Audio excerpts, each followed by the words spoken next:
Well. Happy Thanksgiving to those on the across the Atlantic for us. Minus the Canadians and the Mexicans. We are upset that they took their country. But anyway, how's everyone doing this evening? Yeah, happy Thanksgiving to all our US viewers who are probably eating the dinner about now. Yes, happy Thanksgiving. Perfectly, Namdi, you know what I mean? We've really timed that one perfectly. Yeah. I did think about it. Oh no, we did talk about it. I worked for Thanksgiving. But here we are anyway. We did. Yeah, we could. Why is this not working? That we could do stuff for Thanksgiving. Is my camera not showing? I seem to have disappeared. He's disappeared in the Okay. I'm not sure why my camera isn't showing. Hold on. I need to there you go. I am. Yeah, I'm not sure what happened there. Yes. Happy Thanksgiving to you guys. I know people are eating their turkeys and probably were watching the Thanksgiving match, I think basketball or stuff. But anyway, I'm glad anyone who can join us this evening can. Because we got the Brandy album, the full. What did you guys think of this album? I forgot how much I love this album. To me, it's such a good album. Her vocals on this album I thought were amazing.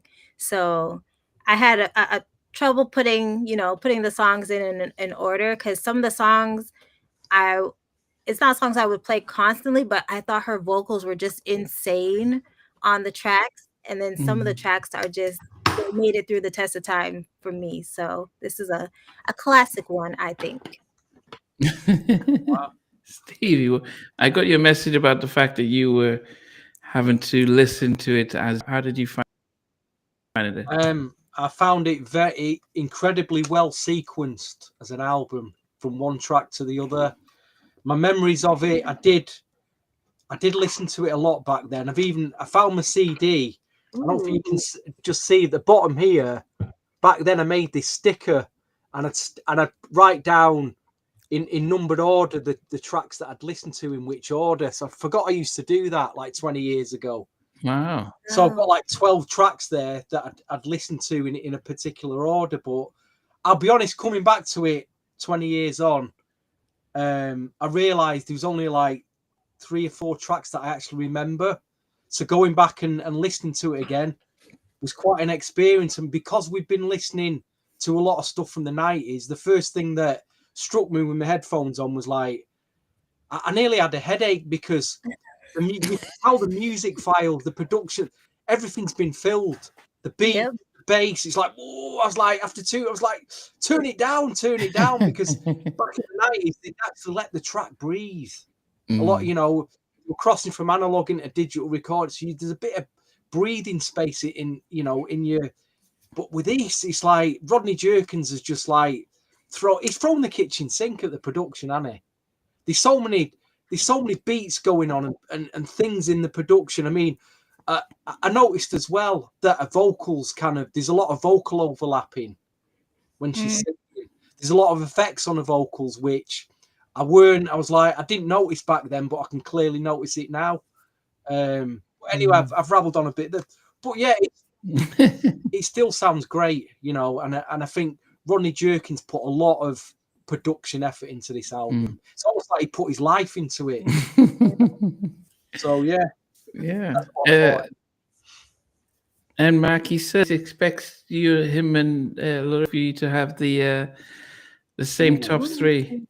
Happy Thanksgiving, I bet. We'll see about that. Rena and I will have the top 3. We'll see. Yeah. Okay. So I will honestly say that listening to the album over 20 years later, I found some of the production not to my liking as I listened to it today. And at first I thought, oh man, I'm not going to be able to do this. And so then I had to put the album straight on a playlist and then start to adjust the songs that I felt I didn't enjoy, and the ones I felt like were really good. I started to rank them, and did my final shuffle this afternoon, and so I believe I've got it to the point where yes, these were the songs that I really appreciated the most out of this album.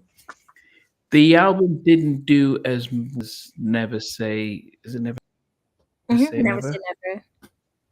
One with the boys mind and really took off. That was, and this album didn't meet up to that. Probably I think 1.5 million or so. Only released 2 videos and 3 singles. Why do you guys think that? Why do you think it didn't do as well as its predecessor? When did all that bad publicity come for Brandy? Was this before or after? The only publicity she had was when she got pregnant with one of his. I don't know. No, it's worse than that now. I'm talking about when she'd run somebody over and she nearly killed them or something that really, it was terrible, really terrible for her career. I don't know if I think that's later. I don't think it was. Yeah, I don't think it was. It was during this time when I don't think it was during this time. Brandy was pregnant at the time. Yeah, I think it was her pregnancy because I Pregnancy. feel like during that time they were big on like an image. And she had like the girl next door image. It was very Moesha, yeah, like if she would do things like I guess the proper way, like get married before she had kids. She wasn't married. So I think that whole drama kind of messed up with the rollout for the album, I think. Yeah, so she gave birth to a daughter in 2. And the cardinal sin as a female artist in the music industry is to get pregnant. That's an absolute cardinal sin. Well, they can, and the album. By the way, I'm just I gave birth in 2002. The album was released in February of 2002. And it only sold 1.1 million.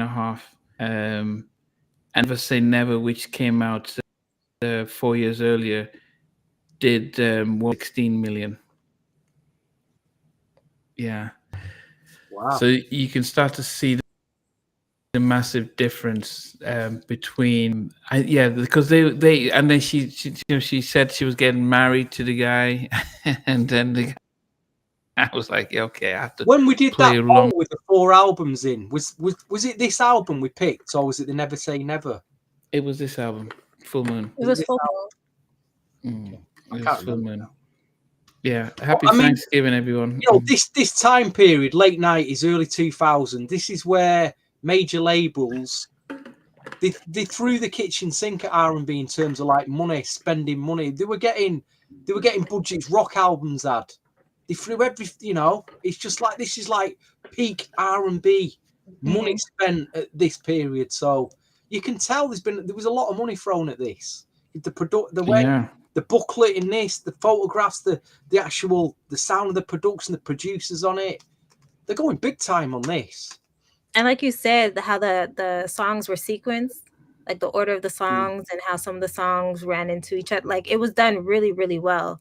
So it sucks that I feel like the marketing or whatever, the rollout, everything was cut short. Because I think the album could have did a lot better. I think there could have been a lot more singles too that they could have released from this album. But also she didn't, in her Aphrodisiac album, Rodney didn't do anything. Rodney didn't do anything. I don't know who this is, but I'm going to have to put this person in. What is that all about? Yeah. Me. So what? Hold on. Okay, it's all gone. So, what about what do you make of the? Because but she had most of the production was with Rodney, but then some of the other had other producers with it. Are you saying you guys thought the album was cohesive and it sounded right and everything? I think so. I feel like working with Rodney Jerkins as like the main producer, I feel like it was a very well done, cohesive album. I feel like um, it's different from Never Say Never and of course her debut album Brandy, but I thought it was well done. I really like I forgot how much I enjoyed this album. Wow. Okay. And I think I know where you're going with this, Namdi. You, production-wise, what I noticed was I could compare this to Aaliyah's debut because you've got Timbaland doing all that. We're hearing all that, them doubling and tripling of beats on that for the first time, really. And you're hearing it on this album as well. And you know, there's one track in particular. It's like 3 different tracks rolled into one. It goes in, it's almost like the beats go. It's like on steroids or something. The way the beats go all over the place. I think it's fantastic, but it does have a nod production-wise to Aaliyah's debut and what Timbaland was doing. So, and I know you're not too sure about that album, are you still, Namdi? You're still a bit... No, I'll be honest. I started and I thought, oh goodness, there's a lot of noise on this album, and I make it a point of not looking at who produced any of the songs until maybe an hour before the show. So I've already listed everything. Then I go back and look at the producers and like, okay, so yeah. So with this one, I just didn't.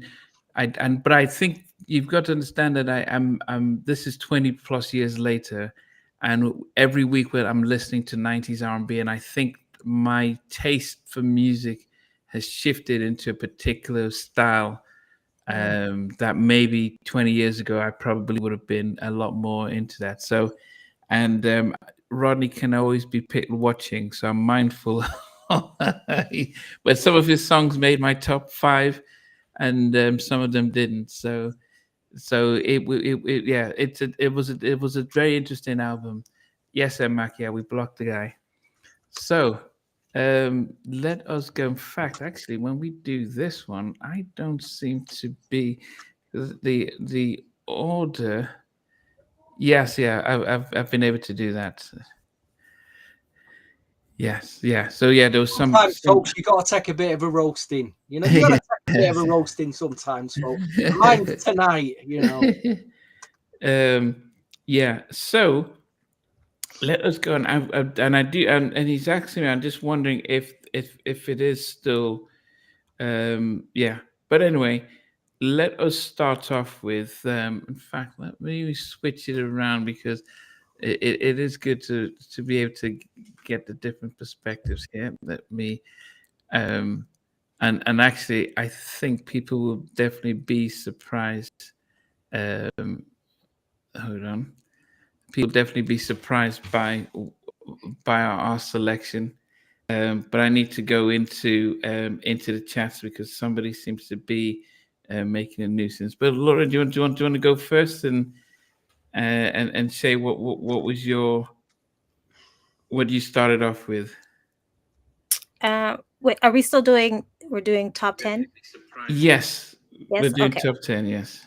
Okay, so this is what I'm starting it off with. Again, I feel like with this song, her vocal was just really, really, really good. I have to look up who I guess vocal produced that song to see who it was, but it was done really well. So it's Love Wouldn't Count Me Out. So that's what I have as 10. I think it was just really well done. Wow. So you've gone for one of the candle in the air type songs. The big, yes. The big ballad, big candle in the air. Yes. Tearjerker near the end. Fair enough. Why not, eh? There's always got to be a track like that on an R&B album. Wouldn't be an R&B album if there wasn't a track somewhere like that. Exactly. Fair play to you. I mean, the great thing about this is there's a lot of tracks to pick from. So if you're not a fan of Candle in the Air tracks, you can omit them. Well, I am the candle in the air girl, so there's going to be a lot of that. Okay. Stevie, what about you? I started with a lot of tracks are produced by, not all, but quite a lot of the tracks produced by Rodney Jerkins. I'm just see if there's any additional vocals by LaShawn Daniels. Who else is on this? And there's an organ played by Joe Wilson and a violin by Kimbo. Bit of I don't know if that's any useless information there. But I don't know. Kimbo plays a bit of violin on it. And I've gone for the semi-ballad mid-tempo-ish like this. It actually sounds a bit like a mellowy Blackstreet track, as if I can. Yeah, nice. I thought it was it was a good track, and I was able to put it thankfully ahead of the candlelight song. So yeah, I was quite happy about that. I think for me, it's strange having you down there, Namdi. Really, can't you just go back above us, please? Because this is going to be completely shocking to everyone, because it'll be completely opposite to everybody. I don't believe that. You'll be surprised. Number 10 for me, I struggled with the difference between number 10 and 11. It was a flip of a coin. I wanted to put Apart, but I think when I went through the list, what settled at number 10 was Whoa. And that was, and I just listened to the two, and I just flipped the coin, and I had to put Wow. I did like I loved the ballad. It was like a mid-tempo type of track and stuff like that. Yeah, so that made number 10. Nice for me. But as I said, my list, people. Oh, there it is. There, yeah. People would be surprised when they see my final list and see what I put in there. I mean, spoiler alert. Originally, I didn't even have that in my top 10, and then I thought, let me go, because I was so exhausted listening through that. By the time I got to that track, I was like, it's so long, and I just didn't give it the credit it deserves. So I went back, listened to it again, and thought, no, this is actually very good. This is a very good melodic, flowing track, and that's all I'll say at this point. But, I'm justified knowing that Namdi's picked it now in his top 10. It's number 10, but at least it's in his top 10. Yeah, as I said, you'll be surprised when you hear my top 10, what made it and what probably didn't make it. Yeah. Oh my goodness. Okay. Right. So number 9, I have Rodney Jenkins track on here. It's Can We. So that's what I have at number 9 for me. Okay. Is that like one of the ballady mid-tempo tracks again? No, I think it was very. Up-tempo? Was it up-tempo? I can't remember. It's got additional vocals from Ray J on it, interestingly. I thought it was all right, that. I thought it was a half-decent track. Yeah. Yeah. There was. Yeah, it was. Yeah. Anyway, I don't want to spoil myself, but I think it was an interesting. I have to remember though that he was still early 20s or something like that. So yeah, there's a different mindset. All right, Stevie, what did you get? Slightly off topic. For anyone who collects records, it is Record Store Day tomorrow, and they've done a nice repress of En Vogue's first album on a red vinyl with a big hype sticker going across it, and it's limited to 1,700 copies. If you want to get yourself out in the shops tomorrow to get a copy. My local shop in Manchester isn't stocking it, and I've got to go a bit further out if I want to try and get a copy. But anyway, let's get back to number 9. I've gone for, let me see the credits on this. It's only one word, this. The title is one word. Sorry for the delay, folks. Here we go. Right, it's produced by Keith Crouch, who originally worked on the debut album of Brandy's. Anyone on Bracken vocals? Actually, LaShawn Daniels is on this. Keith Crouch, not Kenneth Crouch, Keith Crouch for Human Rhythm Productions. And it's Apart. Okay. I told you that was my number. That was, yeah. Another mid-tempo track that, again, there was like, it's between 10 and 8. I was umming and ahhing where to put these tracks. I was dead certain of everything else, but these tracks was like, should this be number 10? Should it be so? But I'm happy it's in there anyway. It's a solid enough track. Yeah. I actually don't think there's a bad track on this album. No, I don't think there's anything terrible on it. You know, I think, you know, you're getting a good mix of up tempos, mid tempos, and some ballads. So, and I think, you know, there wasn't really any skips on me for this album. Was there skips for you, Nandi? I didn't feel as I mentioned, I have 11 songs. I have 12 songs, and the others were deleted from the playlist. So yeah, there were a few skips. There were a lot of skips. So we'll see. Wow. I said, but to my point, you know, I'm listening to it in definitely ears than I did 20 years ago. So at number 9 for me is, where is that? Anybody. Nice little, let me try and remember now, because I was listening to this album so much, and I was going to start writing things around it, but yeah, definitely Anybody was my number 9. I think that was the sort of neo soulish kind of let me try and just remember now. I think that was the neo soulish type of this was a song that I thought was, if you listen to it, it sounds like a Timbaland track. Yes, it does. It sounds like it, and I was surprised. I didn't, because I said I didn't. Anybody. Yeah, that's the one where it's offbeat, innit? It's like dun. So I listened to it and I thought, oh, this is Did she work with Timbaland and Missy? As I said, I'm only checking the credits now, so I'm looking, and it was LaShawn Daniels and Darkchild who did the production on that, but it sounded like a Timbaland stuff. So that ended at number 9 for me. That's a yellow card. Okay, so that might not Anybody much higher. All right. But yeah, I felt like that's a song that it could have been like on Aaliyah's One in a Million. Like she could have covered that song. Yeah, it gave me that whole Aaliyah vibe, and I'm just like, okay, yeah.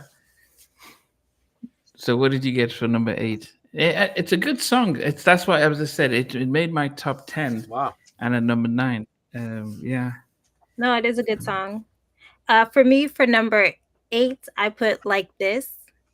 That is my pick. I felt like it has a little bit of, I don't know, in the beginning when you hear like the start of it, it just reminded me a little bit of like the church, like gospel in the beginning. I don't know why, but it did. But I enjoy that song, so it definitely the organ.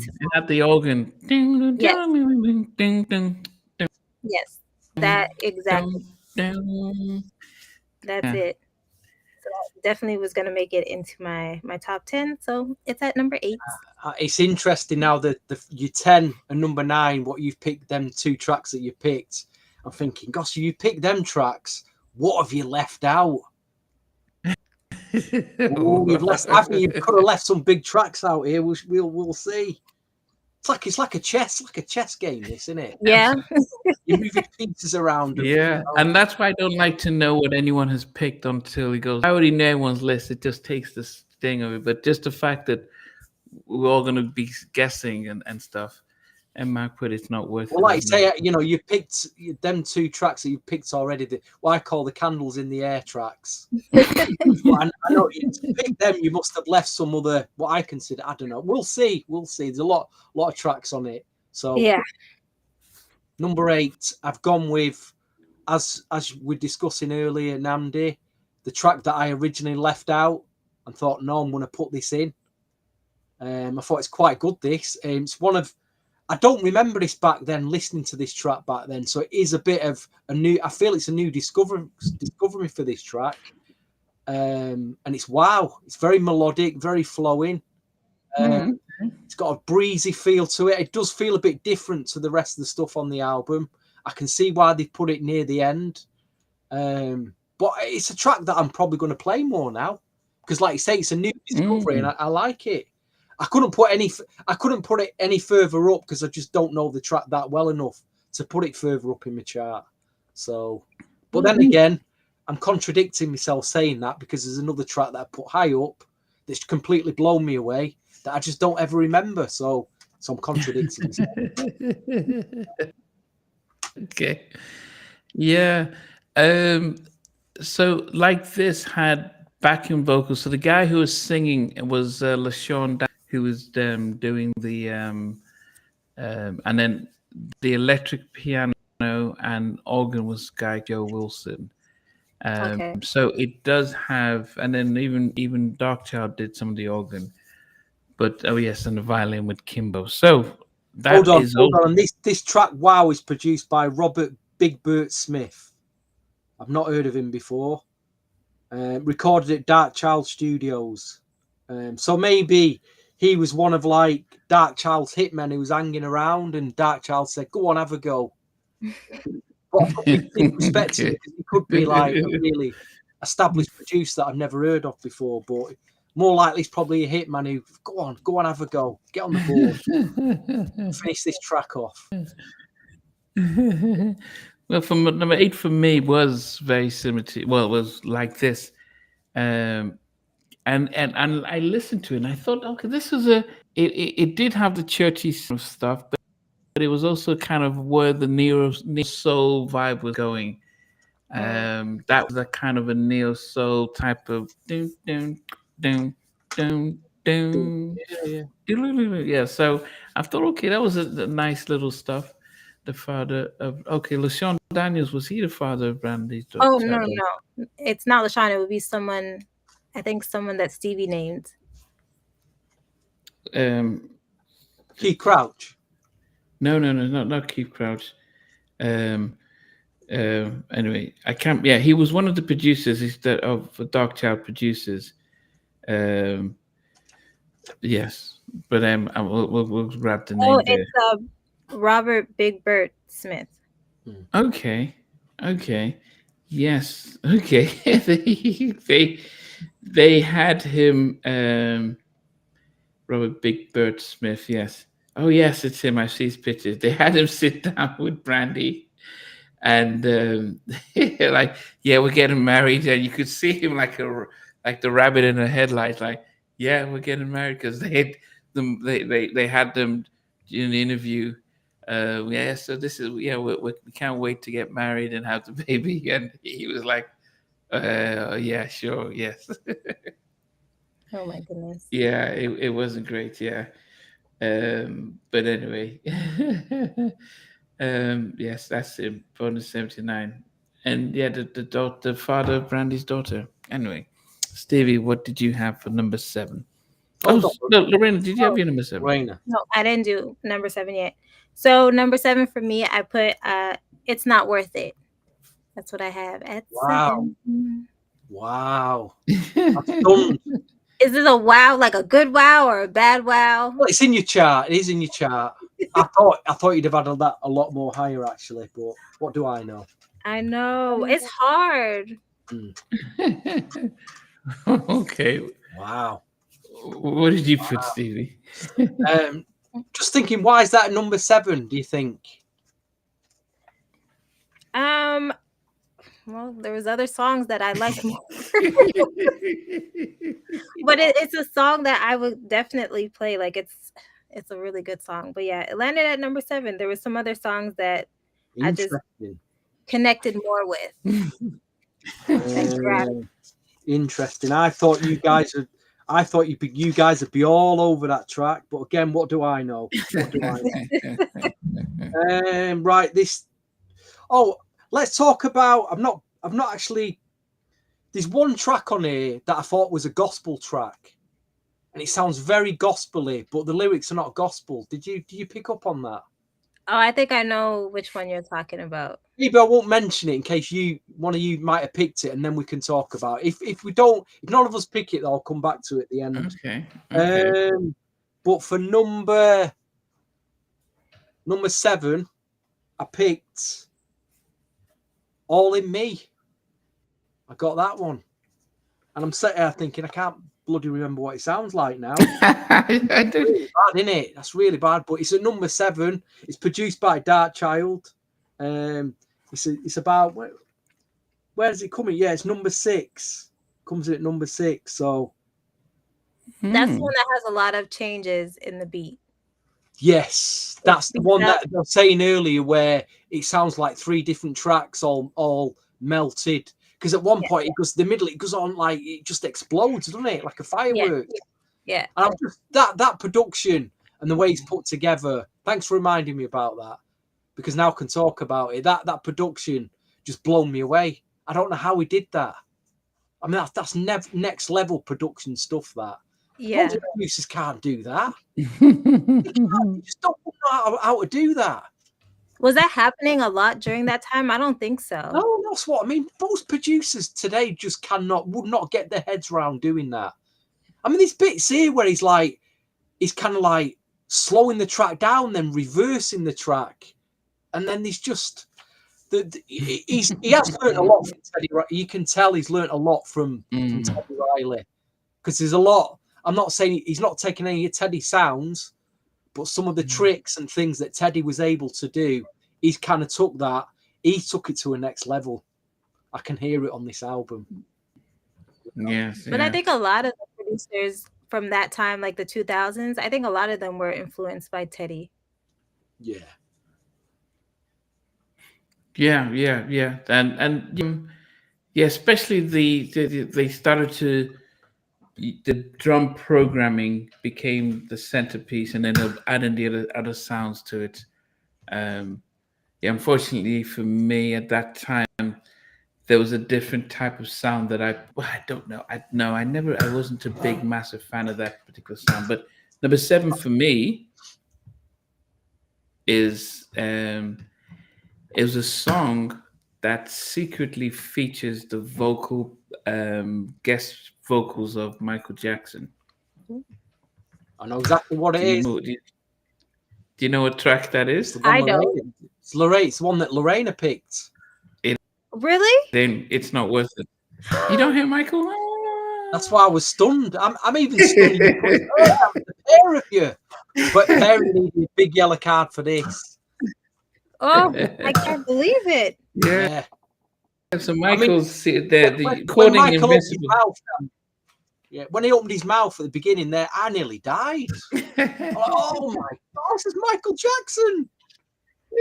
At the time they were recording Invincible, and Brandy was supposed to find one of the tracks in Invincible, but then the label was, no, it's not going to happen. So then he left some of Brandy's vocals in the background of a track. I can't remember what it was now. And then he left Michael's vocals on the back of one of this track. And you could just hear him because no one else can harmonize it in like that. So it was like, oh, welcome, Michael. It was almost like Right Now Human Nature remix where he does, but he does that in there. So yeah. So can you imagine, right? I bet Rodney's got he's locked away on DATs or whatever. He must have a lot of unreleased MJ, not tracks, just vocals, acapella vocals. That, like you say, he could synchronize into. Oh, that's just mind blowing. It's just the thought of that is mind blowing. I feel like you say, he did this. It sounds to me like he had vocals left over from Invincible, and he's just like kind of added it. Guys, what's it?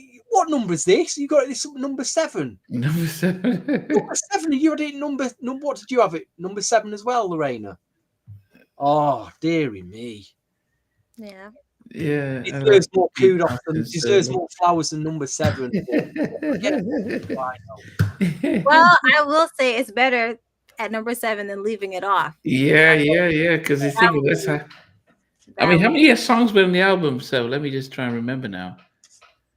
I got 17 here on my CD. Yeah, I think most of them were 16. And I'm just thinking, 17. Another Day in Paradise was not on all the releases. What was the one that she did with Ray J? That Die Without You. Oh, was that not on yours? Another Day in Paradise. No, mine was Die Without You. I have Another Day in Paradise with Ray J. Oh, mine was Die. Oops. Mine was Die Without You with Ray J. Die Without You with Ray J. That was the one I had on my album. Oh, what a difference. Yeah, I didn't have Another Day in Paradise. So, what... Okay, so Stevie. Oh wait, I'm just Lorena, number 6. Yeah. Number 6, I have All in Me. That is my number 6. I like the way that the track kind of jumped and then came back down. So that to me was different. I love her vocals on that track as well. So that's my number 6. All in Me. Okay. Now, you probably thought it was very noisy, but I thought it was done really well. He just was done really well. Yeah, so Lorena asking the question, why Total R&B not live on YouTube? I'm gonna get it together, guys. Question. She's gonna get it together. But please remember to subscribe to Total R&B. If you noticed, she put it. I've shared 2 of her polls, and she's doing it every day. So it is. I thought I was doing good daily polls. So be sure to subscribe to Total R&B, and also Stevie Streets. Stevie? What's when's the next episode in Search of Vinyl coming out? There's one running that I launched on Monday. You can check that one out. I visited a town called Accrington. A record shop. He's got for the doors of the actual record shop. He has the TARDIS from Doctor Who as the doors. Oh, yeah. Wow. And anyway, the Total R&B podcast is totally free. When you upgrade your internet package and the guy from India calls and goes, it's totally free for the first few months and then $69.99 afterwards. Totally free. My friend in Mumbai, as they say. Yeah. And Max says I'm a villain. I'm a villain on the polls. Yeah. And Max is. I saw he's been answering your polls as well. Thank you so much. So yes, guys. So yes, search Total R&B on YouTube and subscribe and come in next time we come together. Yes, she'll definitely have the channel linked. So number 6. Did you give you a number 6? I did. All in Me. Oh yes. All in Me. Stevie, what's your number 6? That's good that you've made number 6 then. So you found that track quite interesting. Right then. I had for number 6. I had one of the club bangers. I had I Thought. Ooh. I hope that's it was an up-tempo track. And I thought this could have actually been higher on about second, third list. I'm doing it justice putting it at number 6 because it's a really good dark. It's got this squelchy bass noise to it that he's added. That was, if you listen to the production on that is definitely sound that Darkchild has developed. I can't attain that to any other producer. That's definitely his sound. But I thought, yeah, it's a good solid track, that. Okay. Yeah, I mean, you guys, I'll just put this down here. You guys have quite interesting with the things that you selected. Number 6 for me, I think some people have mentioned it. Let me just remind myself a little bit about it, because it was one of the ones that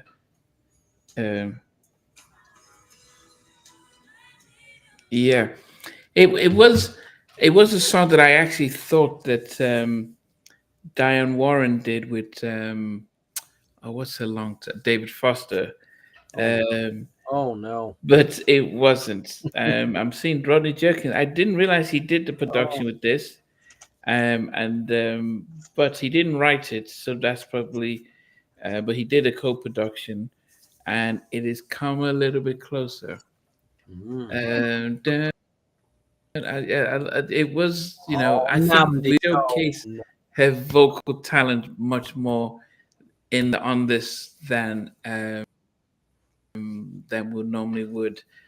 It was number 6 for me. It was really in the top 10. I thought, okay, this is a nice track here. Did you not put when the podcast is over, Namdi, put your headphones on tonight, play that track, and I guarantee you'll fall asleep. Oh no! I guarantee you. Yeah, and Mac loved the song. We all loved it. Did you pick it, Lorena? You didn't pick it. You'll be away after 4 minutes. You'll be away. The minute you mentioned Diane Warren, I thought, hey, let me get the sleeping bag out.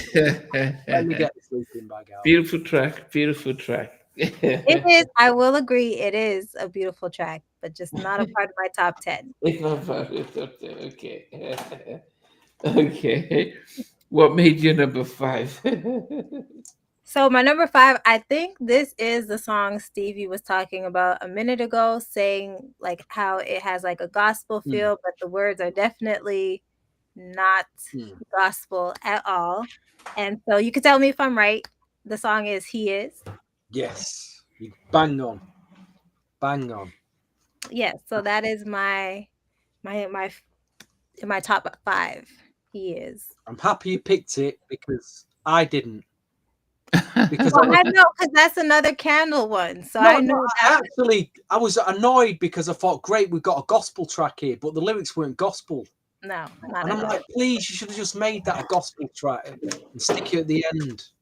But it was produced by Warren Campbell, and he does all the gospel tracks now with like Mary Mary. Yeah, he does a lot of. Yeah, that makes sense. You're right. He's spot on there. And I was at his wedding in 2002. Yes. Wow.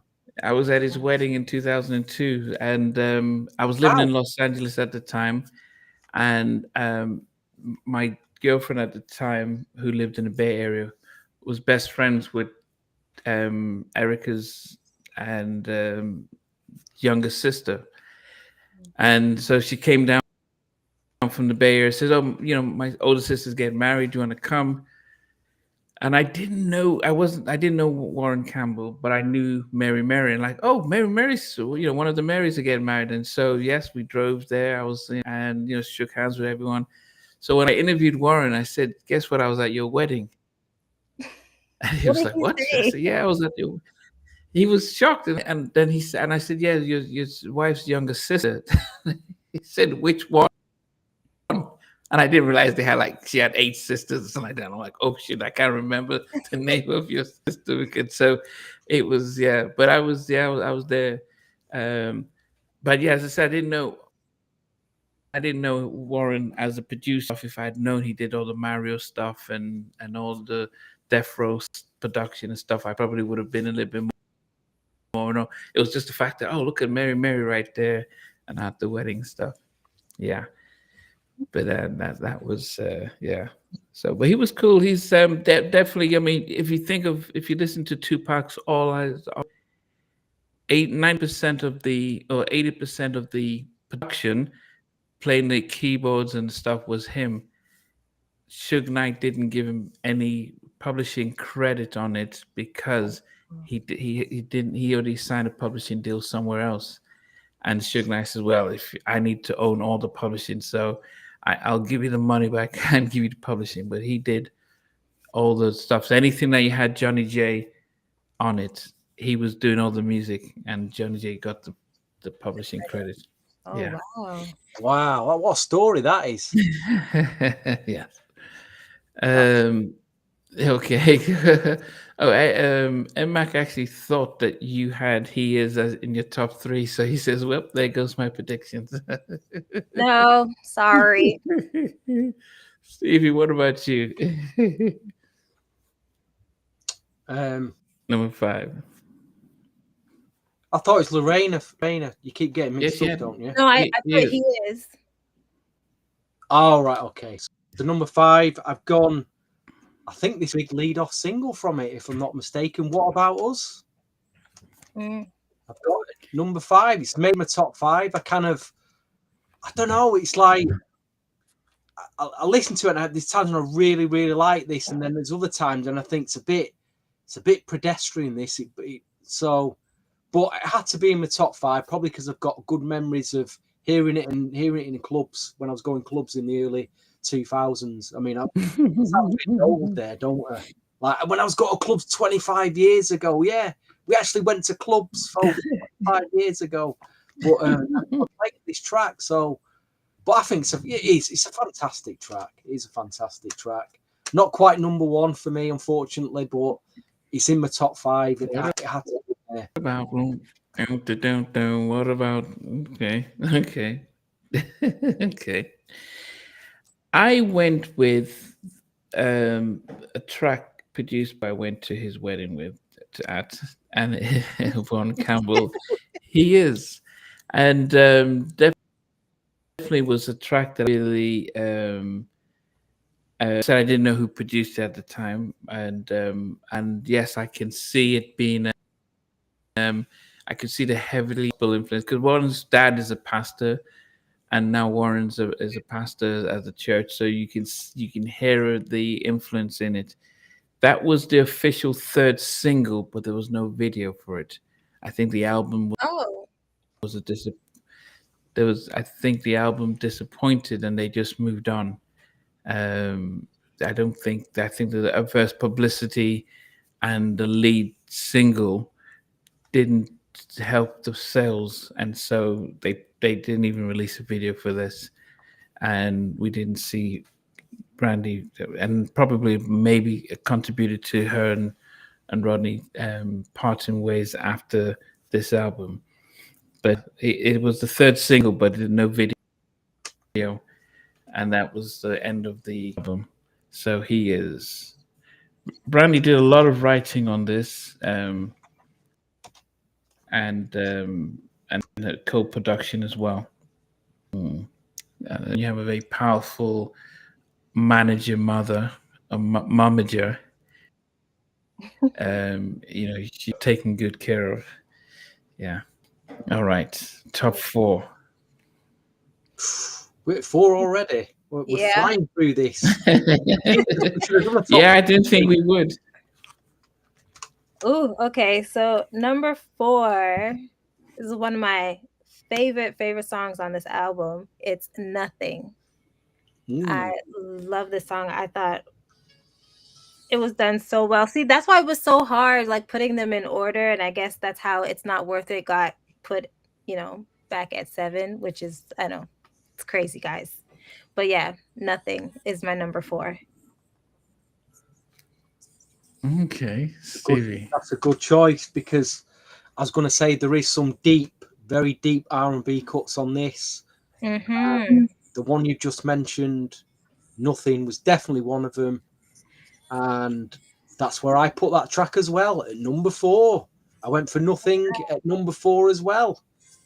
I thought it was a very deep R&B cut. I don't remember it at the time listening to it back then, but I think it really has stood the test of time, that track. It has. You know, it's Like, I thought it the was a really original strong track. track, and you know, it's definitely a top five for me. Let's see if Produced Nam by did. Uncle Freddie. I Yeah, don't let's know see. who that is. No, Fred Jerkins. That's the Rodney's brother. Oh, okay. Hmm. So you guys went for a Crimea River tracker. Okay. Number 4 for me was I thought vocally she was just like on another level. I loved the strings. I loved the pace. I loved everything on this track.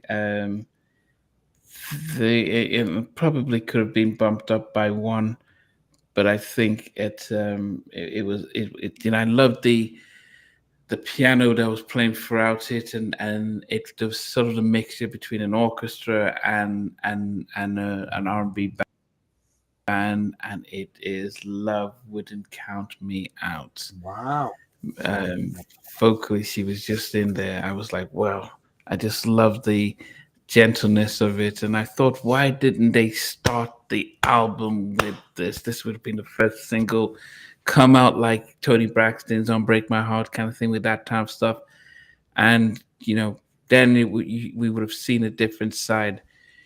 You've got to remember that um, the market that buys the biggest records, like Celine Dion's records or old school Whitney, you kind of want to get to that. That's where Mariah was selling those records, and I think there were some major gems on this album that could have been released first, and this was one of them. I thought it would have just been a nice little crossover ballads and stuff. But anyway, Yeah, it would have been good if they had it higher up on the album, like on the list of tracks, because I feel like they put this near yeah, the end, right? it was track 15. Oh, goodness. I Yeah. think the difference between me is when I do these reviews, I have to put these albums on a playlist, and then I can just move them around. So I didn't realize in the sequence that you'd almost now. I understand if you had. Um, I'll understand if you had like they used to do back in the day, where on the first 7 songs were the up tempo, and then the last 7 would be ballads. But I think my issue was that they were just mixing songs around, so there was no cohesion. So you couldn't say, "Okay, I'm just going to dance to this, and now let me chill."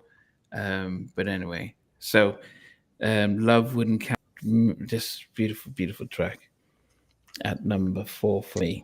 I'm just so glad it was at number 15, because by the time you got to track 15, it's time to switch off. You know, what I mean? Time to, you know, you'd be falling asleep by then. You wake up and you make the right decision.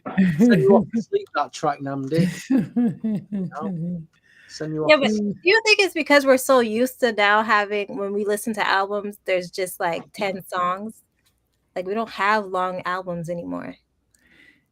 Yeah, we don't have but I think so, to me sometimes I'm not overly I don't necessarily like to have too many, because you can, when I interviewed Rodney, I said to him, biggest mistake I had with this album, with the Invincible album, was there were too many songs, and having too many songs meant that you can get some album fillers, as Jack Meagy would remind us, and then you're like, okay, and then it will take away from the overall quality. That's why Thriller is still one of the best albums out there, because it's just 8 tracks.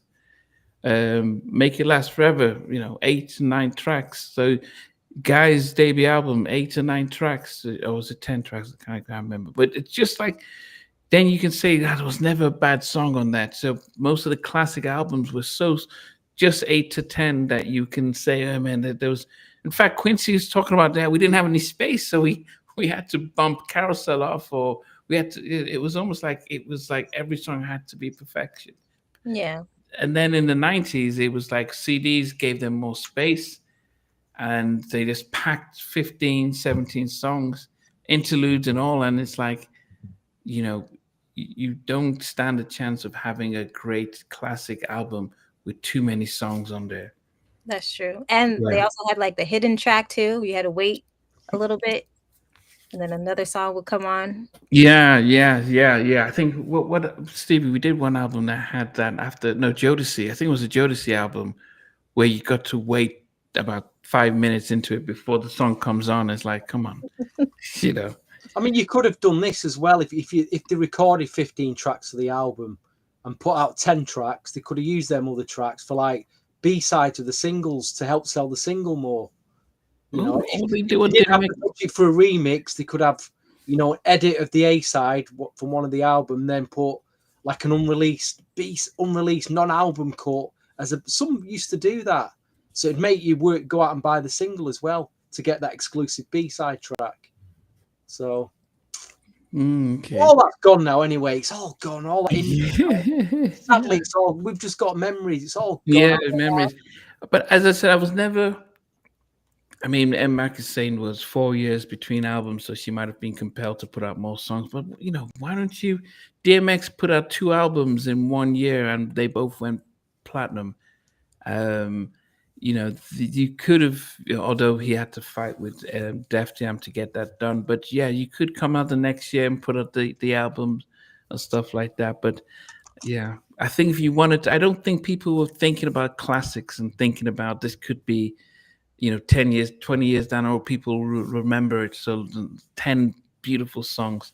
I think they would let's just fill it out there because we got the space on the CD compared to tape. Yeah. Yeah. Anyway. Sure. Plus, if you're giving a producer 200,000, 100,000 for a track, you have to put it out. And so that's true. Yeah. Yeah, you forget how much they paid these producers back then. That's a lot of money. They get paid a lot of money. Little John, is it John? Is it John? Babyface. He was. I can't remember now. But some of the producers, even J-Dub, who was one of the hitmen, he was saying, yeah, there was so much money thrown at us in those days that we would just being able to, you know, we were just getting so much money, even if the album didn't come out. That's true. So anyway, Stevie, where are we at now? Lorraine is number 3. Number 4. Lorraine is number 3. Number 3? Oh, okay. So for number 3, I thought it was one of the best up-tempo songs on the album, which is I Thought. So that comes in at number 3. I like that they did have it too at like the top of the list when it comes to the sequencing of the album. But yeah, that's one of my favorite tracks on this. So that is one that's produced by Darkchild. I Thought. Oh, I Thought. Let me see. Nope, it's not on my list. Ooh. Oh. It's not. That's why I looked in my list and says, "Oh, it's not there." Not there at all. Oh no. No, I thought. I feel like it's one of the best up-tempo songs that they have. This one too has the additional vocals with. Well, this is what it says on my one. Ray J's on that too. Brandy has said if Ray J stops smoking and focuses, he could be one of the best singers ever. One Wish. Did you see when he did One Wish on Versus when he was carrying his baby? Or baby? Yes, I did. Yeah, I don't know. He's in a group now with Bobby Valentino, he and Sammy. They have a group called RSVP. So they had. I mean, it's now. I've heard that new single. But yeah, it's all right. That new single, I like it. Yeah. So we'll see how Reggie does. Yeah, there's what Jay Hart did. He did some production for them. But anyway, Stevie, what did you have for your number 3? There was another producer at the time that I liked. He had his own sound, but I felt he was a bit of a one-trick pony. I'm sure some of you remember him. He was called Mike City. He did a lot of good, solid mid-tempo R&B. The beat was always boom, boom. The bass was there. He did a bit of garage as well, which I thought was interesting. but he produced one of the big singles off the album, which was Full Moon, the title cut. I remember the single coming out, it got like a double pack of remixes. But again, I thought it was a really good song. It fits perfectly with the title of the album. Yeah, but made my number 3 quite easily. Yeah. I think that the title track of the album, we had a nice little bass, and I thought it was a throwback to. It focused on her and her vocals and her singer style, compared to the lead single. What About was more the music, and I felt that she was a passenger in that song. What About? It was the whole music stuff, and she wasn't singing, because they always said Brandy's the closest to Whitney and stuff. But on that What About, and in some of the tracks that the up tempo tracks, you don't see that. And I think Full Moon was a nice reminder, and I like the whole. I liked everything about that. So that did make my number 3. Written by Mike City, and it was co-produced by Brandy. So Full Moon at number 3 for me. Touche, Namdi.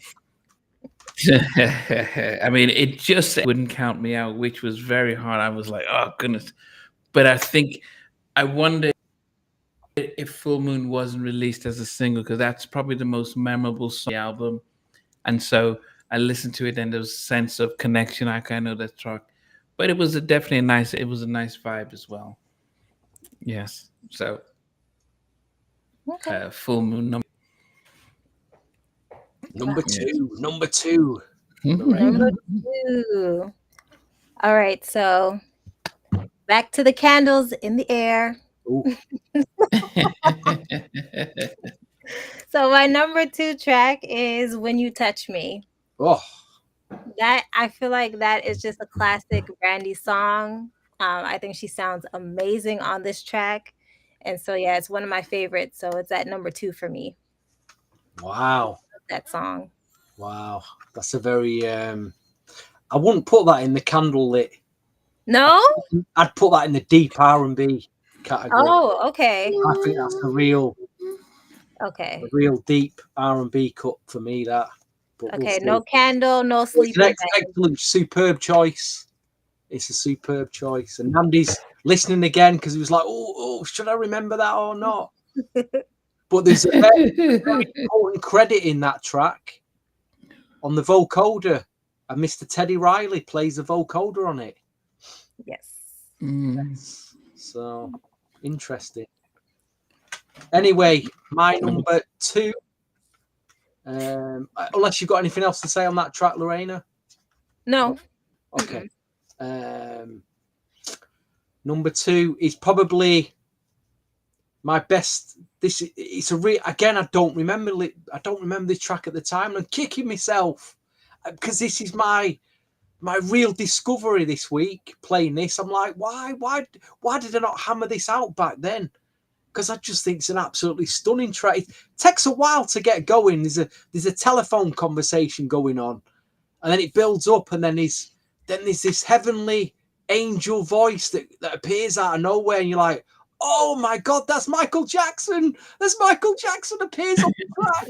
And he gets it. I'm like, oh my God, I'm like picking myself off the floor at this point. But I couldn't put it number 1 because I thought, it's not something I played for the last 25 years. It would be unfair, but it has made my number 2. And shame on you two for putting it so high up, but it's not worth it. It's my number 2 quite easily. I mean, when did you know it was Michael on it? When you first heard it? When this week when it comes in, I'm like, what did I just hear? Michael Jackson? I did. I'm not hearing things. I actually heard it. But why didn't I realize that back then? You know, probably back then I was looking for club tracks. I was just listening to club tracks all the time.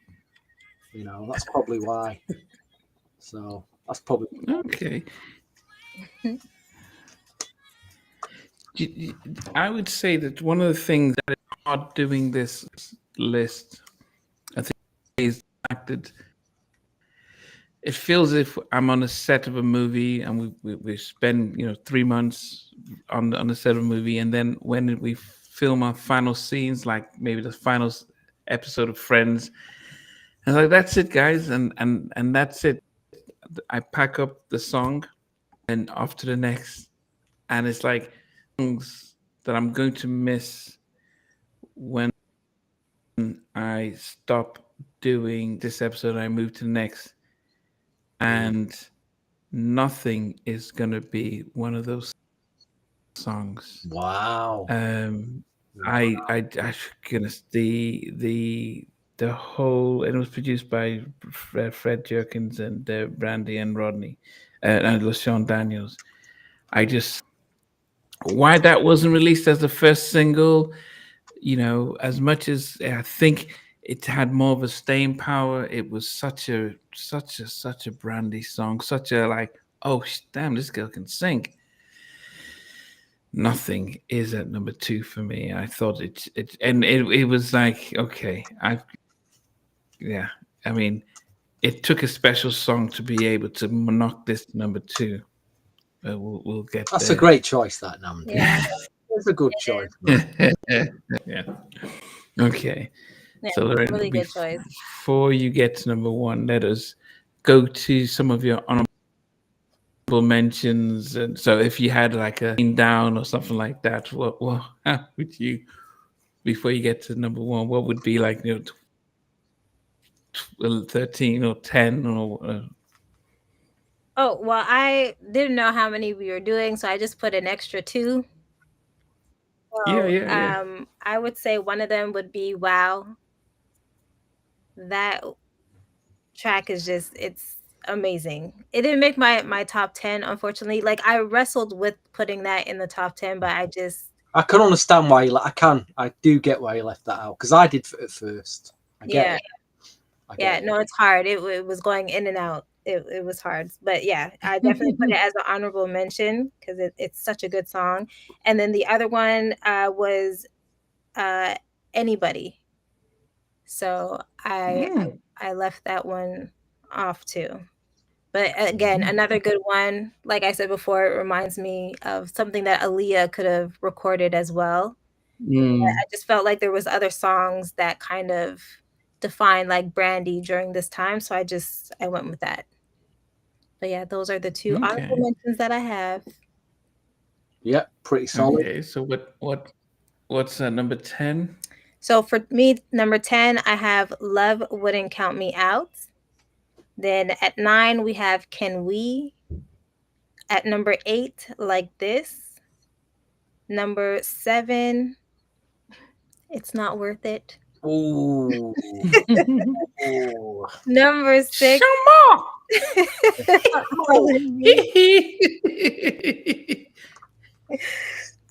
Number 5 is He Is. Number 4, Nothing. Number 3, I Thought. Number 2, When You Touch Me. And my number 1 song off of this album, it never gets old to me. I could literally leave this song on repeat. Everybody I know loves this song, and it's Full Moon. So that is my wow. Yeah, that's a great choice. Like, I remember being obsessed with that song when it came out, and still every time I play it, I need to play it more than once. I love that song. So that is my number 1. Yeah, that's a great choice. Okay. When you okay. MX says When You Touch Me is the top 5 Brandy's best songs ever. Okay, Stevie, what about you? Honorable mentions and well, in a week that I've got lost in the forest of fake MJs on IG. I must just say, actually, and I think if I hope the viewers understand this, like Nandi touched upon it, when we do these albums, we pick an album and then we've got such a limited time to pull an album out that we probably haven't listened to for 30 years, 20 years or whatever, that I'm kind of like, by the time I get to doing this, I'm like, I can't actually remember what that sounds like. So don't hate on us for that, because I'm so into this album now that when I go to work in the morning, I'm getting on the bus, I'll be wanting to listen to this album, but I can't, because you know why? I've got an Usher album to do on Sunday night, and I've not even re-listened to that yet. So, there's a fast turnover that we've just got to take on all this information, So I hope you all understand that as viewers. Anyway, honourable mentions were anybody. So I agree with that. I think some of the offbeat production kind of got on my nerves a little. That's why it didn't get into my top 10. It was in at one point, but it dropped out. And I'll mention the other track. He Is for the gospel vibe. I'm sorry I couldn't put that one in, but I do like that. Number 10 is Like This. Number 9 is Apart. Number 8 is Wow. Number 7, All in Me. Number 6, I Thought. Number 5, What About Us. Number 4 is Nothing. Number 3 is Full Moon. Number 2, It's Not Worth It. And number 1 is, I think, kind of Namdi gave it a good description. It has a cinematic feel to this. And I don't want to take his flowers away because I feel like he's building up to it. But I've already mentioned it's got a certain Teddy Riley on vocoder on it. This is a track that I do remember because I played it all the time back then. And when I pulled the album out of the racks, I was so excited to go back to listen to it again. It is a deep cut R&B. It's not a club banger. But When You Touch Me makes my number 1. Makes my number 1 on this. Classic. Great track. And M-Mac is number 1 as well. And yeah, we'll see what Namdi's got. His number 1. That's my bet. I've got a heavy bet on this. I've got a heavy bet. I think it's gonna come in. I think my bet's going to come in here. I really think I'm going to be cashing in, guys. So, So for me, I think I only had 2 honorable mentions. Die Without You, which was on my version. I didn't have Another Day in Paradise, which so meant that I had the US version of the album, so I didn't have that. Don't know it. Yeah, the PM Dawn version it was a cover of that. All right, I'll have to find the US version then. Yeah, so that I'm gonna look for it. It's not on this. Yeah, it's on the one I had. So somebody it was on the US version, which was had. So that's what I had. I didn't have Another Day in Paradise, and Apart. So that was the other track that was written and produced by Keith Crouch, which surprised me because I would say that my all-time. I mean, if I'm looking at my Brandy discography, her debut album to me is her best album. And I like the production. I think it was so age appropriate, Baby Baby and Best Friend and all this stuff. It just felt like they wrote an album that was just right for her and her circumstances. So those were the 2 that I put in. But number 10 is Wow. Number 9 is Anybody. 8 is Like This. Number 7 is It's Not Worth It. Number 6 is Come a Little Closer. Number 5 is He Is. Number 4 is World Love Wouldn't Count Me Out. Number 3 was Full Moon. Number 2 was Nothing. And number 1 is What About us? What about? Yeah, no, of course not. Definitely not. I listened to and I think if you look at my list, all the Darkchild up tempos, I listened when I started listening to the album. It started with all this bang at the computer. It was like wow.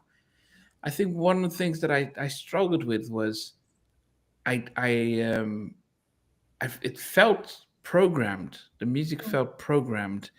And I thought it didn't sound real and authentic. And I wanted to hear a real guitar. I wanted to hear drums. I wanted to feel as if there was actually some musicians playing the track. Even if it's not, I wanted to feel as if it was real music. And I think I struggled with a lot of the programming. It felt very artificial. And so as soon as I was hearing most of those tracks as I started, I was like, oh, I don't think I can do this album. And then I started to listen to some of the other tracks. And so anything that became more of a ballad and more of a authentic, and the strings and stuff. All of a sudden they started to, I was like, okay, there's some hope. So I immediately deleted from the playlist sample, futuristic type of stuff, and kept these things. But the one track that really pushed nothing out of the top spot was a song that I had no idea who, as I said, I didn't want to be biased by knowing who did anything on it. But When You Touch Me comes on, and I'm listening to the vocal, and in my head I'm thinking, oh, I wish Teddy was doing the vocal part. I got the top thing. Oh man, this would have been a great thing. But it never in my wildest dreams did I think Teddy was on this. I listened to it and I thought, man, if only they brought him in on this. Oh goodness, because I wish Teddy was doing more of. I wish that this was the kind of this kind of stuff that he was doing, because to me this was such a, the way he flows into it. And I was shocked. Only an hour before, no, I think about, an hour before is when I looked at the credits, and it says, just an hour before we went live, and it says strings by Jerry Lubrook. He did the strings on Joy, Teddy's, the guy, Blackstreet album. Blackstreet.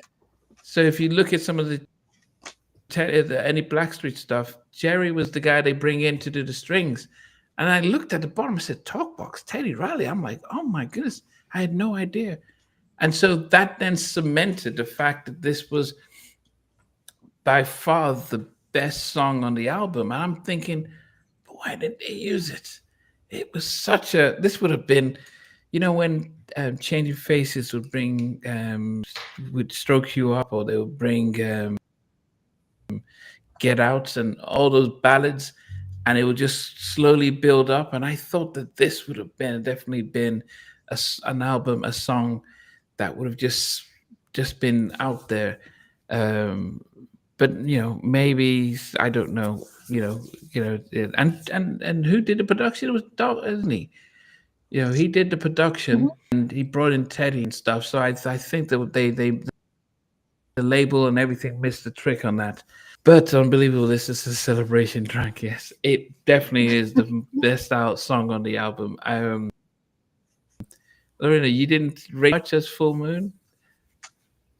No, I guess maybe I'm going with like the nostalgic feeling from when listening to this when I was younger. But I don't know, I was just obsessed with Full Moon. Like even when it comes on, like as I'm older, like I'm always excited. So that it's my number one for me. But When You Touch Me was number two. Okay. So definitely put it in there. It's definitely. I mean, as I said, definitely. And if I'd known Teddy had done it from the beginning, it would have just been, I would have pinned it in. That's it. And then I would, it's something that I've said has helped me be objective when I do these lists, by not knowing who wrote or produced it, so that I can just focus on the music and not then just, all right, that's number one. Okay, who's that? Okay, yeah. So out of a 10, what would you give this album? So guys, those guys watching, if you were to rank this album out of 10, what would you give this album? So Lorena, what would you give this album? I'm gonna give it a 9. I feel like I don't think there's a bad song on this album at all. It wasn't too loud for me. It wasn't putting me to sleep. I love this album. I forgot how much I really, really like this album. It was done so well. So yeah. I don't know if it's because Darkchild was also working with Michael at the same time. I don't know what was happening, but this is a really, really solid album. Okay. Stevie, what would you give it? Do you think in between when Darkchild was taking a break, do you think he was playing a lot of computer games? Because like you say, on the production, on a lot of the tracks, they've got a very computer gamey feel in sound to some of the, like you was alluding, sound heavily programmed on the up tempos. And I think he was taking his inspiration from, I don't know, whatever he was playing in between his studio sessions. But can I give it the same as what Lorena's give it? I can. Can I give it? I can. But I want to give it a 9.1 just to be a little different. Wow. 9.1. I can't be the same as Lorena. So I'll give it a 9. It's either an 8 or a 9, this album, innit? It is an 8 or a 9. It ain't below 8. Okay. There's no way you can rank this below 8. You know, if you rank this below 8, Namdi, it's blasphemy, mate. On the way home from work this evening, I passed the betting shop, Betfred, and I went in and I said, "What are the odds on my friend Namdi? What are the odds on my friend Namdi giving When You Touch Me There as a number 1 on the podcast tonight?" And he looked at me and he went, "I've no idea what you're talking about, mate. 100 to 1. I want to give you 100 to 1. I said, there's a grand. There's a grand. I'll take it." So I'm rich tonight, folks, because my bet. I'm rich tonight. Thank you very much, sir. Well, yeah, I'll go for a 9.1 out of 10. So this album has, let me just be sure now. It has, 17 tracks, but then there are 2 interludes. Let me just double check here. There's one interlude, that's the big rock interlude, and I thought there was another one, but this one, no. So it has 16 tracks on the US version. It has 16 tracks. When I look at this album, I look at there are 4 tracks that I would. There are 4 tracks, probably. There's 3 tracks that I would just like. Okay, add on my all-time playlist. Like, okay, When You Touch Me and Nothing were probably the only 2. So I don't think Full Moon would be like, if I'm putting a playlist of favorite this year, I'll probably put When You Touch Me and then Nothing. And I would think, and I look back at when I started listening to the album, and I was like, all the futuristic sounds that were coming up, I was like, oh, this is not going to work. I don't know if I'm going to be able to do anything with this album. And I had to then, as I said, I only have 12 songs out of all the 17. I had to just remove the others. So thinking, and I'm saying all this to say that even though it has a powerful When You Touch Me, I would give this album a 6. Wow. 6, because it had, as of today, from today, that means that there are 2 songs that not even an 8. No, goodness, no. Too many. Yeah, it was just 15, 16 songs, and the ones that were I felt overproduction stuff. Listening to I need to be, because Rodney, great producer and everything, and he did some amazing ones here. I just think that I'm listening to it as you've I just didn't warm to a lot of them. So and When You Touch Me was that's a 10 out of 10 track, and Nobody is probably a 10 out of 10 track for me. And what was it? What was it? Your number 7? Number 7 is It's Not Worth It. Right. Yeah. Okay. What's it? Number 6? And the number 6 is Come a Little Closer. So you're saying from 6 down, you could probably listen to all them tracks 6 to 1. So you give it 6 out of 10. And the rest of it you could kind of not bother with. I would say that is that a fair assessment? I would say that yes. From 5. I would let me just compile a list. So you're actually being a bit generous with 6 then, if you only got 5 tracks that you think songs that I would really like. Okay, I can keep listening. Yeah, I suppose you're being 6. You've been a bit generous there. You should be giving it 5 out of 10, really. But you can't be to that high. No, I think the top 10 that I has averaged it out, so you can give halves over here and there. I think as a top 2 were probably like, wow, this is some of the best songs I've listened to in a long time. But I think the initial reaction of the of the sort of futuristic sound, and I do wonder if you think about the albums, it didn't succeed. Never Say Never did 16 million worldwide. This struggled to go platinum. So that tells you that actually, as much as you guys are rating it high, people weren't buying it. And you could say, well, because of the whole pregnancy stuff, but music is music. You're buying the music, and did people warm to all the songs at that time, and did they release the right type of songs to really reflect how good the album was? I didn't realize. I didn't know she was pregnant at the time, and I didn't realize it didn't do that well. Are we overrating it here, Lorena? Is 9? Are we? You make some good points. Nope. Are we overrated? I mean, I'm looking at it from an album that's not in the 90s, in the 2000s. It was 2002. And 2002 was probably a strongish year for R&B releases. They were still releasing strong R&B albums then. But I can't rate any lower than 8. I can't rate any. Yeah, no. I mean, you put a lot of the Darkchild. Keith Roll was saying, would I give the Brandy's debut album? I think I'd give that a 9 because I felt as I've written and produced appropriately for a teenager as Brandy's age, and Only Be Down and Baby and Best Friend. I mean, and Broken Hearted. There was the song. I prefer that album as a package than this. I'll tell you, you got M Mac throwing his shoes and turkey legs at the screen. As I said, it's and I think, yeah. I mean, I'm a ballad kind of person, and it's I'm a ballad person now, and I think ballads really. I mean, When You Touch Me was, as I said, I would just always give it. Oh God, Mr. Milkman, you've been down for more than 5 years, and I'm surprised you say Full Moon is arguably Brandy's best album.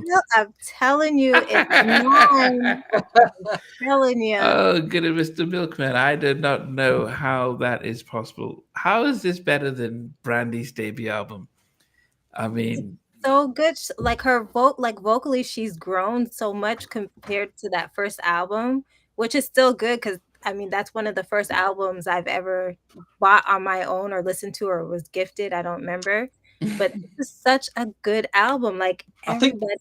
I think what he's alluding to is he's kind of struggled with the progression of the production sounds. It's moved on. It has moved on a lot from a debut of 2002 where it is heavily.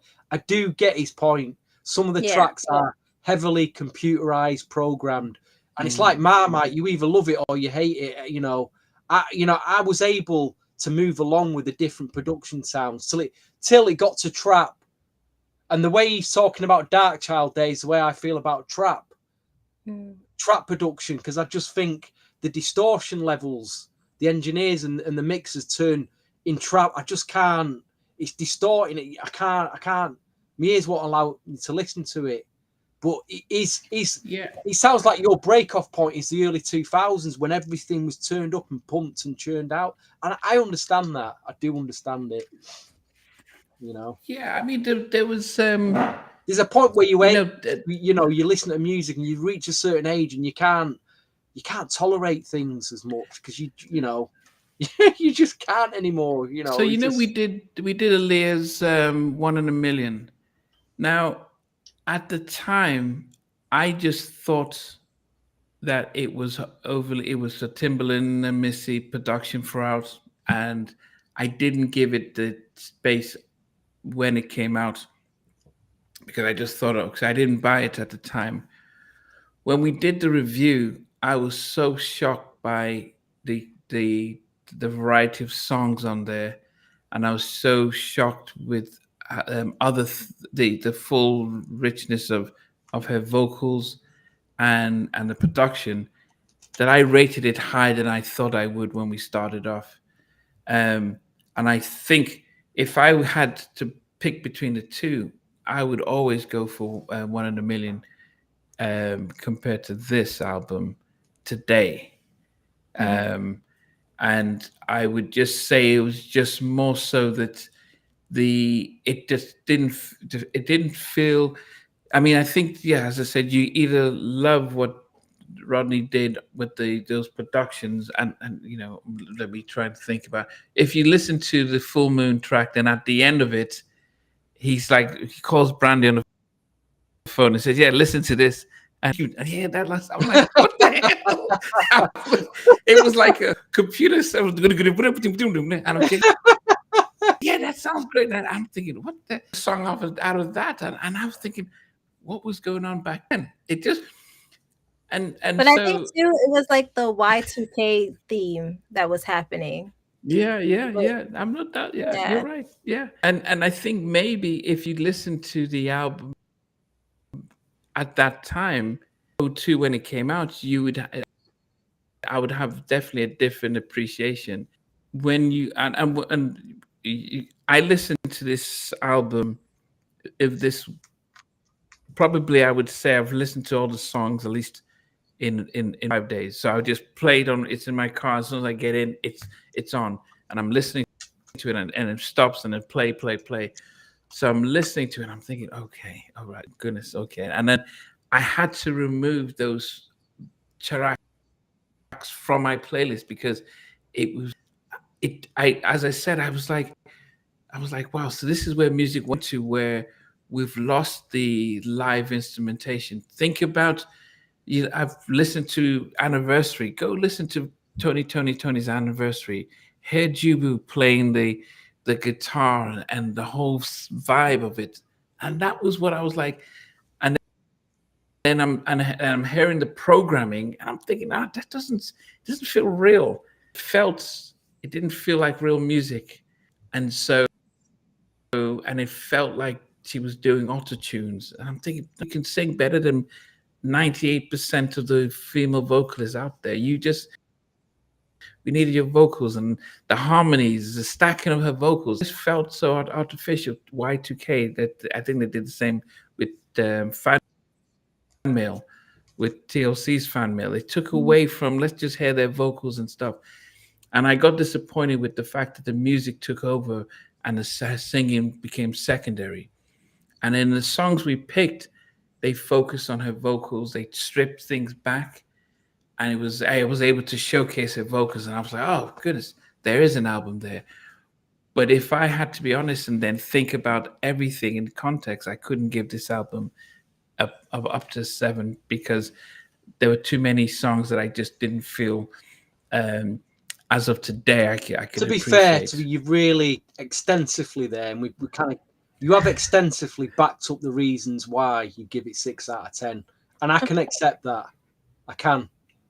Because you're not just come out at 6 out of 10 and I don't like it. You I mean, Lorraine listens to a lot of new music. She's up on a new artist and everything. And I guarantee 15, 20 years from now, if you're still listening to R&B, there'll come a point where it'll either be a new generation of singers singing in a certain way, or there'll be a new production sound, or there'll be certain where you'll just go, I can't do it. Mm-hmm. It's like, I don't know what the word is, but there's certain singers, female singers in R&B now, and I always say they've got this like croak in the voice. I can't tolerate it. It's like a croaky voice syndrome, and I'm like, I can't do it. Probably because I'm so used to the way 90s singers and early 2000s sing in a certain way that I just can't tolerate it. We're freezing a bit there.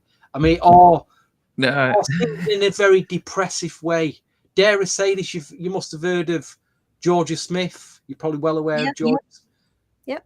I just can't do it. I can't tolerate her voice. She's like one of the biggest R&B artists in this country, and every time like the PR companies send me one of the tracks and I have to write some comments about it, I just say she's got the most depressive voice. I don't hold back. I tell you straight. It's just, I just can't. I'm sorry. It's just so depressing a voice to listen to. I know it's harsh, but I think and that's me. Probably because of my age. Probably because of my age, And you'll get there at some point. Well, down the line. No. Well, you can, as I said, no. I mean, this is though. It's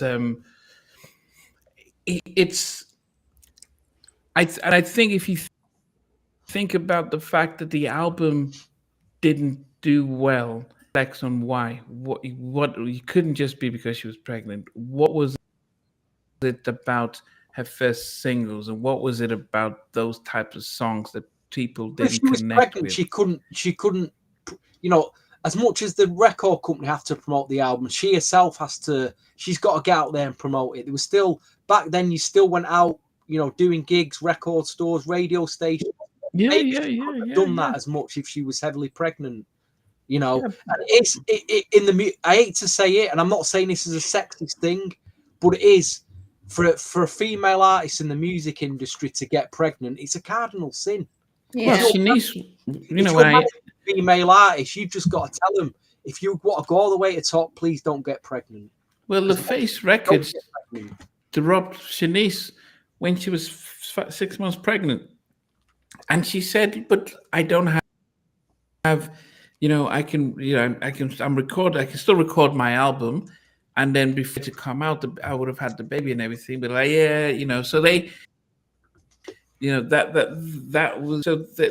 was done. So it does affect women. I do think that there were better songs if you release some really good songs on this album. If they were released, you know, I talk about When You Touch Me. To me, it's the best song on that album, 100%. But I think even Nobody or what's number 4, Love Couldn't Count Me Out. You know, that kind of more popular type of ballads, they go for the album. But I don't know if it didn't also help with Michael's Invincible. You know, that type of stuff. But anyway, I will take nothing away from Brandy as an vocalist, and you know, and especially how she's touring and everything like that.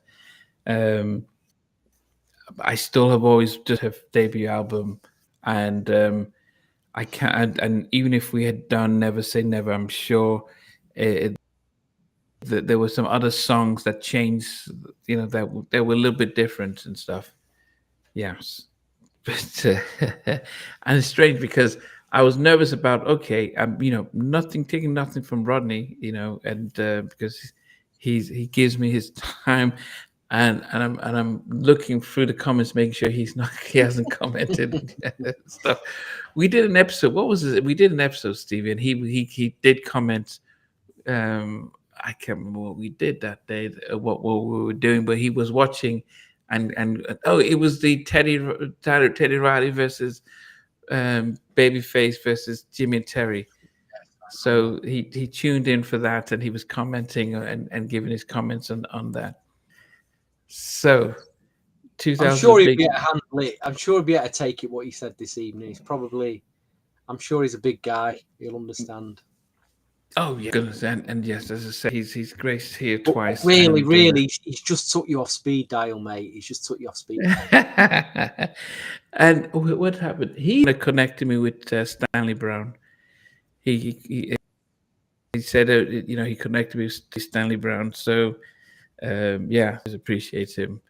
Right. Okay. So, guys, 2002. A Marie. A Marie. I remember when I was working at Edmunds, the president of Edmunds Records, John Burrell, was hired to put out a group called Third Story. I don't know if anyone ever heard of Third Story.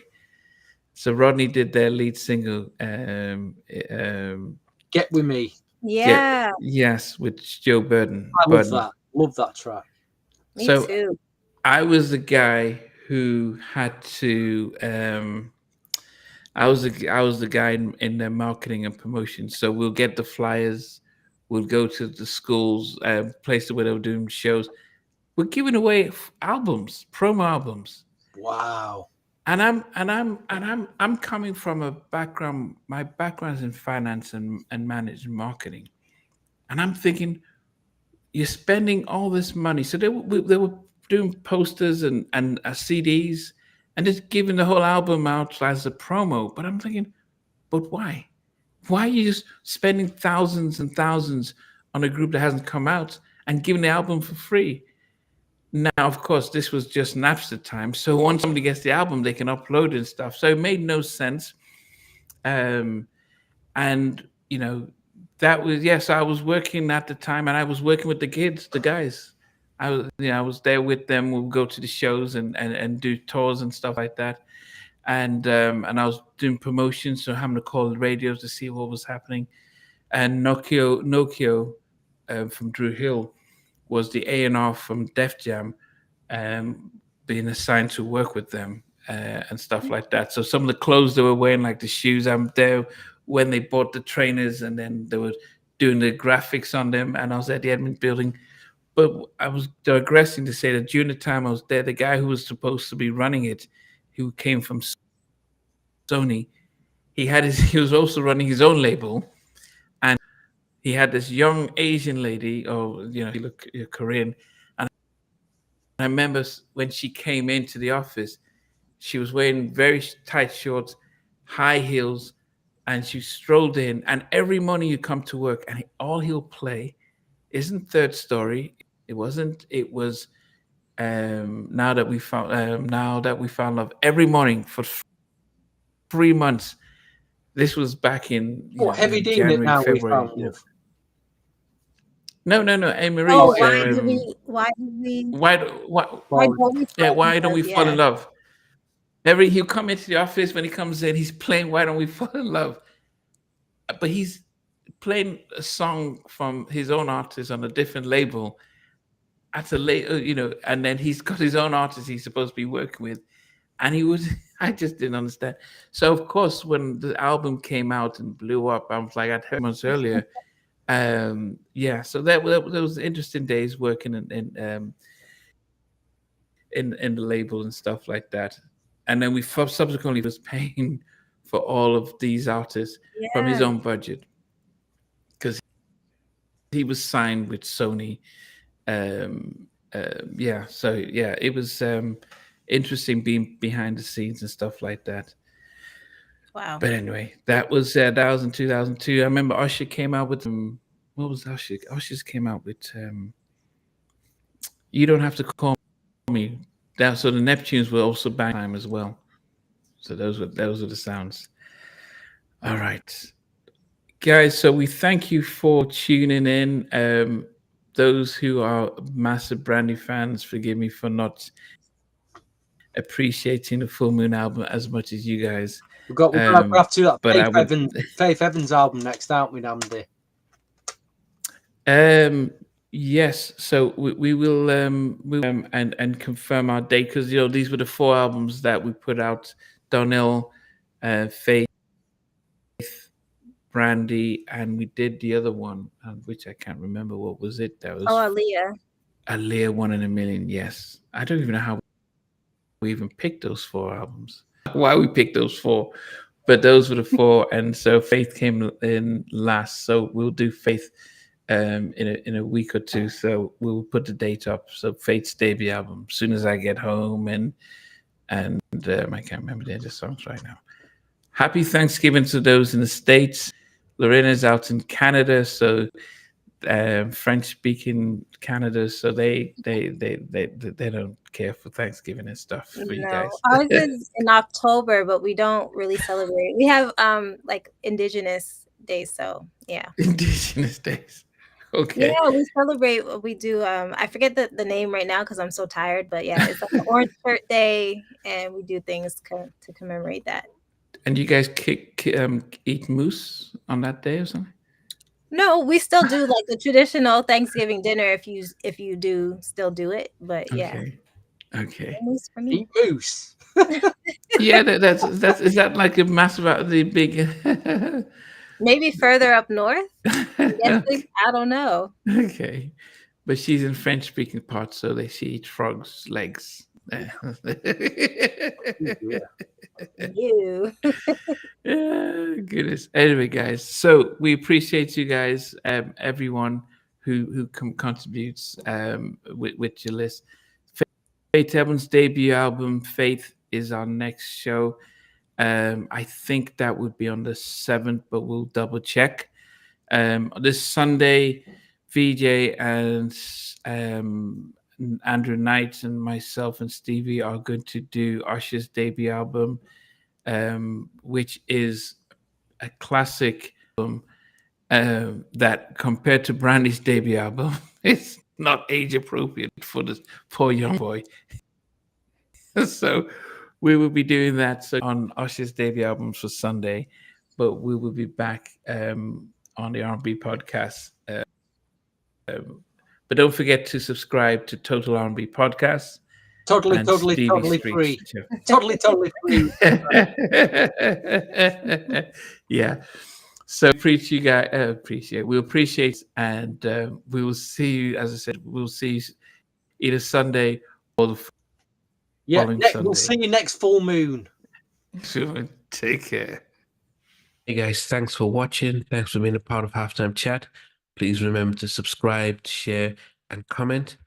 But most importantly, why don't you become a member of Halftime Chat?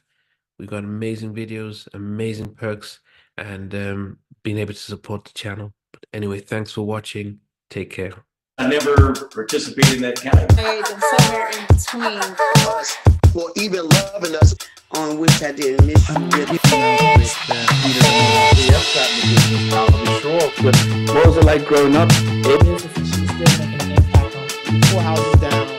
I have a couple of pieces. Trying to get this one and that one. That works for you, but just for me, No. Okay, you're okay. They don't understand what Jonas' boys and men and all spirits. Play it.